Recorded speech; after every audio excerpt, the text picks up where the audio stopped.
আজ নয় তো কাল যাবে কেউ, কেউ গেছে গত পরশু দিনেও।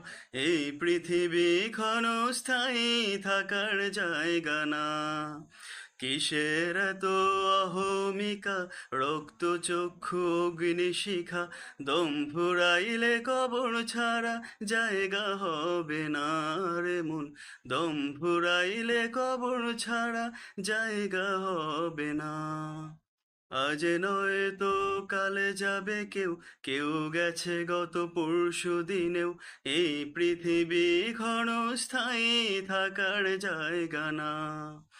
কিসের এত অহমিকা, রক্ত চক্ষু অগ্নিশিখা, দম ফুরাইলে কবর ছাড়া জায়গা হবে না রে মন। দম ফুরাইলে কবর ছাড়া জায়গা হবে না।